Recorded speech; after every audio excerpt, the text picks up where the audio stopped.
Hello students, welcome to my channel. कैसे हैं आप सब स्टूडेंट्स? हमने क्लास 9 के चैप्टर 1 चैप्टर 2 केमिस्ट्री का डाल दिया है। आज हम स्टार्ट करेंगे चैप्टर 3 एटम्स एंड मॉलिक्यूल्स से। ठीक है, देखिए 500 BC के अराउंड एक इंडियन फिलोसफर थे महर्षि कर्ण, जिन्होंने अब थ्योरी दी कि जब हम पदार्थ को डिवाइड करते हैं तो जो स्मॉलेस्ट पार्टिकल मिलता है उसे उन्होंने बोला कि परमाणु होता है। Ancient Greek philosophers Democritus and ल्यूसिफी ने इन्हें पार्टिकल्स को एटम्स बोला। ठीक है, एंटोनियो एल लेवेजर ने लेड किया foundation of chemical science by 2 important laws of chemical composition. पहला लॉ है, ये लॉ स्टेबलाइज हुआ था जब एक्सपेरिमेंट किए गए लेवेजर एंड जोसेफ एल प्रोस्ट के द्वारा।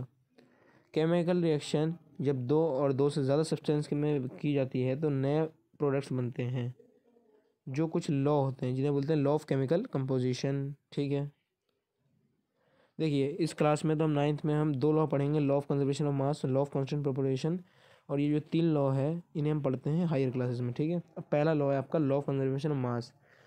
केमिकल रिएक्शन के दौरान जब भी मास ऑफ रिएक्टेंट होगा वो मास ऑफ प्रोडक्ट के इक्वल होगा। ठीक है, मास कभी भी क्रिएट या डिस्ट्रॉय नहीं किया जा सकता केमिकल रिएक्शन में। इसका एग्जांपल है A plus B gives A B. ठीक है, mass of A plus mass of B equal to mass of A B. ठीक है, अब देखते हैं लॉ ऑफ कांस्टेंट प्रोपोर्शन।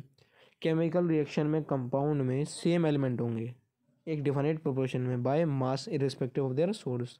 ये लेवोइजर ने दिया था, जिसका एग्जांपल है देखिए 18 gram of H2O equal to 2 gram of hydrogen plus 16 gram of oxygen. तो इसका मास क्या होगा 2/16, जो आ गया 1/8। ठीक है, अब देखो 36 ग्राम ऑफ H2O, ये हो जाएगा 4 ग्राम of hydrogen plus 36 gram of oxygen. ठीक है, तो मास का डिवाइड करो आप, 4/32 1/8। ठीक है, और थर्ड एग्जांपल आप देख लीजिए 9 ग्राम ऑफ H2O, तो 1 ग्राम of hydrogen plus 8 gram of oxygen. ठीक है, तो क्या आ जाएगा मास 1/8। तो इससे हम लोग वेरीफाई कर सकते हैं कि जो लॉ ऑफ कांस्टेंट प्रोपोर्शन है वो ratio of mass of hydrogen के और ऑक्सीजन के हमेशा सेम होता है। अब हम पढ़ेंगे बच्चों डाल्टन की एटॉमिक थ्योरी। डाल्टन की एटॉमिक थ्योरी के हिसाब से जो मैटर है वो एलिमेंट हो या कंपाउंड हो या मिक्सचर हो, वो एक स्मॉल पार्टिकल से मिलके बना है जो है एटम। 6 पोस्टुलेट आपको पढ़ने हैं डाल्टन के। ठीक है, पहला कि हर मैटर छोटे छोटे पार्टिकल से मिलकर बना है जो एटम है। एटम इंडिविजुअल पार्टिकल है, इसे हम ना ही क्रिएट कर सकते हैं ना डिस्ट्रॉय कर सकते हैं। एटम को एक एलिमेंट और एक मास और केमिकल प्रॉपर्टी से दिया गया है। एटम के डिफरेंट एलिमेंट्स हो सकते हैं, डिफरेंट मास हो सकते हैं, केमिकल प्रॉपर्टीज हो सकती हैं। एटम कंबाइन करता है स्मॉल होल नंबर्स के रेशियो में और नए कंपाउंड बनाता है। ठीक है, और रिलेटिव नंबर है काइंड ऑफ एटम कांस्टेंट होता है कंपाउंड में। ठीक है, अब एटम्स एक बिल्डिंग ब्लॉक है मैटर के। According to modern atomic theory, जो एटम है स्मॉलेस्ट पार्टिकल है एलिमेंट का, जो पार्ट लेता है केमिकल रिएक्शन में। एटम्स बहुत छोटे होते हैं, इन्हें हम आंखों से तो देख नहीं सकते, और इसके लिए बहुत वेरी पावरफुल माइक्रोस्कोप चाहिए हमें। एटॉमिक रेडियस को मेजर किया गया था नैनोमीटर में, जो होता है 10⁻⁹ मीटर। ठीक है, अब मॉडर्न डे सिंबल देखते हैं एलिमेंट्स के। डेल्टन पहले साइंटिस्ट थे जिन्होंने एलिमेंट्स के सिंबल दिए थे। बर्जीलियस ने सजेस्ट किया था कि जो सिंबल्स एलिमेंट्स है वो 1 या 2 लेटर से नेम से बनाया जाए। जो कॉपर का नेम है वो क्यूप्रस से लिया गया, काइप्रस से, जब प्लेस जहाँ पे वो पहली बार मिला था। अब नाउ एक IUPAC आया जिसने अप्रूव किया नेम ऑफ एलिमेंट। जो फर्स्ट लेटर ऑफ सिंबल है वो हमेशा कैपिटल में लिखना जाना चाहिए, और जो सेकंड लेटर स्मॉल में। जैसे एग्जांपल है हाइड्रोजन और एल्यूमिनियम, कोबाल्ट। ठीक है, कुछ अदर सिंबल्स थे जो लिए गए थे लैटिन और जर्मन और ग्रीक से, जैसे कि Fe from its Latin name ferrum, sodium is Na from natrium, and potassium is from kalium. ठीक है, अब देखते हैं एटॉमिक मास। डेल्टन की एटॉमिक थ्योरी ने प्रपोज किया था आइडिया एटॉमिक मास का, जो एक्सप्लेन किया था उन्होंने लॉ ऑफ कांस्टेंट प्रोपोर्शन के साथ। जो मास है एटम का एक एलिमेंट के, उसे बोलते हैं एटॉमिक मास। 1961 में IUPAC ने एक्सेप्ट किया कि जो एटॉमिक मास यूनिट है U एक्सप्रेस की जाएगी atomic molecular mass of element और कंपाउंड के लिए। एटॉमिक मास ऑफ यूनिट को डिफाइन किया जाता है quantity of mass is equal to 1/12 mass of an atom of carbon -12। 1 AMU और U equal to 1/12 into mass of an atom of carbon 12। तो 1 U की वैल्यू क्या हो गई 1.66 इंटू में 10⁻⁻27 kg। ठीक है, यहाँ पे आपको एलिमेंट्स और उनका एटॉमिक मास दिया हुआ है। ठीक है, अब देखते हैं एटम एग्जिस्टेंस। एटम्स हैं ज़्यादातर एलिमेंट्स के, वो बहुत रिएक्टिव होते हैं और फ्री स्टेट में नहीं होते। कुछ ही एटम्स हैं जो नोबल गैस होती है, जैसे कि helium, neon, argon, प्रोप्टन, xenon, Renan, जो केमिकली अनरिएक्टिव होती है और फ्री स्टेट में रहती है सिंगल एटम में। ठीक है, अदर एलिमेंट के जो एटम है वो कंबाइन करते हैं और मॉलिक्यूल और आयन बनाते हैं। ठीक है, अब देखते हैं मॉलिक्यूल क्या होता है। मॉलिक्यूल ग्रुप ऑफ एटम होता है, ठीक है। इसका एग्जांपल है H2O, स्मॉलेस्ट पार्टिकल है जिसमें प्रॉपर्टीज दिख जाती है हमें पानी की। मॉलिक्यूल में एटम सेम भी हो सकता है और डिफरेंट एलिमेंट्स का भी हो सकता है। ये डिपेंड करता है कि मॉलिक्यूल को दो कैटेगरी में बांटा गया है, एक होता है होमो एटम, हेट्रो एटम। होमो एटम में मॉलिक्यूल में सेम एलिमेंट के एटम होते हैं, हेट्रो एटम में डिफरेंट एलिमेंट के होते हैं, ठीक है। अब देखते हैं atomicity. Number of atom present in one molecule of atom is called atomicity, ठीक है। अब देखते हैं केमिकल फार्मूला। ये एक सिंबॉलिक रिप्रेजेंटेशन है किसी कंपाउंड की। अब देखते हैं केमिकल फार्मूला की क्या कैरेक्टरिस्टिक्स होती है। इसमें जो वैलेंसी चार्ज है वो बैलेंस होना चाहिए। एक कंपाउंड जब बनता है मेटल या नॉन मेटल तो सिंबल ऑफ मेटल पहले आना चाहिए। जब पॉलीएटॉमिक आयन का यूज़ किया जाए तो आयन्स का क्लोज करना चाहिए ब्रैकेट में जब हम लिखेंगे numbers to show the ratio. अब देखते हैं रूल्स क्या है राइटिंग का केमिकल फार्मूला। फर्स्ट हम सिंबल्स लिखते हैं एलिमेंट के और फिर कंपाउंड बनाते हैं। नीचे हम सिंबल लिखते हैं एक एलिमेंट का, फिर उनकी वैलेंसी लिखते हैं। अब हम क्रॉस करते हैं वैलेंसीज को।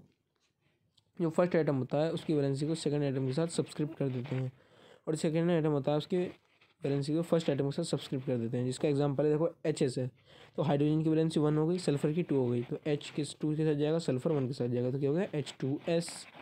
अब दूसरा है देखो कोक CO, C की वैलेंसी कितनी है 4, O की कितनी है 2, तो C2O4, ठीक है। अब HCl है तो दोनों की 1 1 है, तो H Cl criss cross HCl। अब है आपका कार्बन टेट्राक्लोराइड, तो C4 और Cl की 1, तो CCl4, ठीक है। अब MgCl है तो मैग्नीशियम की 2 नीचे लिखेंगे, क्लोरीन की 1 लिखेंगे, तो MgCl2। अब एल्यूमिनियम ऑक्सीजन लिखेंगे, एल्यूमिनियम पे 3, ऑक्सीजन की 2, Al2O3। अब CaO है तो 2 2 है, तो 2 से 2 कट गया 1, तो CaO, ठीक है। अब देखते हैं मॉलिक्यूलर मास क्या होता है। ये सम होता है एटॉमिक मास का सारे एटम का एक मॉलिक्यूल ऑफ सब्सटेंस में। जैसे कि मॉलिक्यूलर मास ऑफ H2 होता है 2 into atomic mass of hydrogen plus 1 into atomic mass of oxygen. तो molecular formula mass of H2O क्या हो गया 2 इंटू 1 प्लस 1 इंटू 16 हो गया 18U, ठीक है। अब देखते हैं फार्मूला यूनिट मास। ये सम होता है एटॉमिक मास ऑफ आयन का जो एटम प्रेजेंट होते हैं फार्मूला में कंपाउंड में। जैसे कि NaCl है तो Na का कितना हो गया 23 AMU, Cl का कितना हो गया 35.5।